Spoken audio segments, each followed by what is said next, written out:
Η Καμήλιος από τα πολύ αγαπημένα σχήματα του μεγάλου John Peel. Mark, can you tell us some of your memories maybe about John Peel? About John Peel? Yeah. Yeah, it was a really ordinary, down-to-earth fella. Met him outside the BBC when I was with Dave to give him a tape. Because he'd written to us, we sent him a tape that was really bad, and he wrote to us and said, well, actually, I really like it, so if you do a studio tape, make sure I get to hear it. So we hitchhiked to London. Oh, we got the train to London and waited outside the BBC, and when we saw him, we just went up to him and we just gave it him and showed him the letter, and he said, oh, give me 30 minutes, give me an hour with it, and I'll meet you later and I'll tell you what I think, which he did. We had a cup of coffee and went back, and he came out. And he said he really liked it, he said he loved it, and he didn't believe it was us. He was saying, is this really you? Because he thought we were trying to wind him up, you know, play him a band he'd not heard of. So we could go, ha ha, I fooled you. But no, we said, no, it was just another name on the cassette box, because we didn't have a cassette box. And then he said, what's your band called? And we just looked at each other because we didn't have a name. And we just went, we've not got a name yet. And he thought that was really funny. So then he said, well, I said, loved it, and I'll play it to my producer. And then 2 days later, about 9 o'clock in the morning, the phone rings, and I go downstairs and I pick the phone up, and John Peel's on the phone saying, hello, it's John Peel here. And I thought somebody was winding me up. I thought it was a joke. Yeah. At first I thought it was Tony, so I'm going, you know, that's very good, Tony, you sound just like him. And he says, no, this is really John Peel here. And I just thought, wait a minute, Tony's in France, can't be Tony.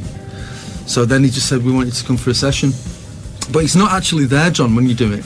Mm-hmm. You know, he books you for the session, and then you go to the BBC and you don't see him. Yeah. But he was really excited about it, because the night before the broadcast he was talking about it on the radio, saying, oh, I've got a band tomorrow night, don't miss it, and all this. So we just wanted to be on his programme because we liked John Peel. That was the only reason we did it. We weren't trying to, you know, get famous or anything. We just wanted to be on that programme because we listened to it every night. We used to go to a friend's house and roll big joints about a foot long, about this big. Well, you can't see, can you? But long ones. And we used to sit there and smoke and get stoned and listen to John Peel every night. So now we were on the show, you know, we were really excited, and we all went there and we were all listening and waiting for our songs to come on. And he said something after every song, he just said something like superb or something. We were just really happy. And but then but our lives changed after that overnight, like literally. The day after that first broadcast, you know, Virgin phoned us up and said, we want to come to London, and we want to do this and we want to do that, and we want to, you know. So our lives, like literally just overnight, completely changed our lives, because our lives were never the same after that. Right? Of course. And then I met him a couple of times after that, and he was great, you know.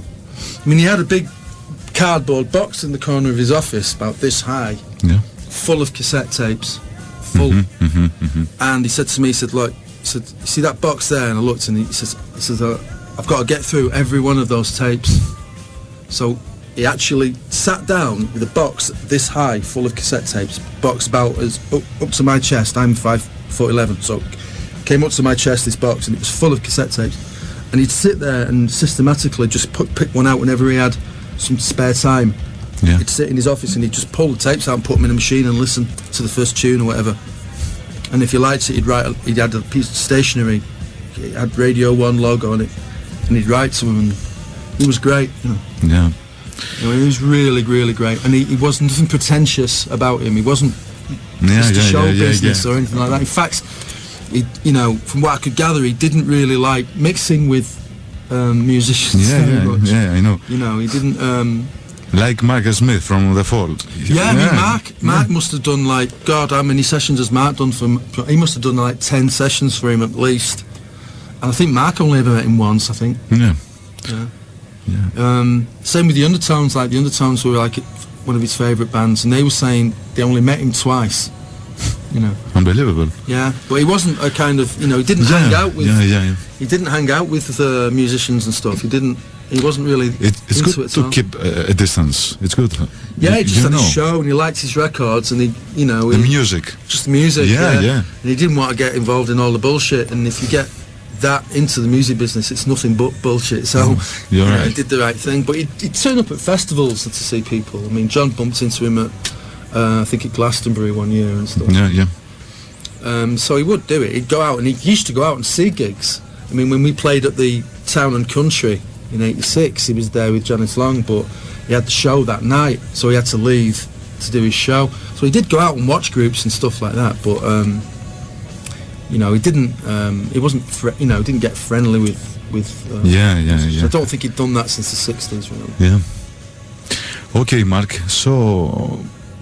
Πάμε τώρα να πάρουμε μια γεύση από ένα live των Chameleons που σηματοδοτεί και ένα comeback για την μπάντα που αύριο θα δούμε στην Αθήνα, στο Κύτταρο. Έχουμε εδώ μαζί μας τον Mark Burgess και είναι μεγάλη μας χαρά.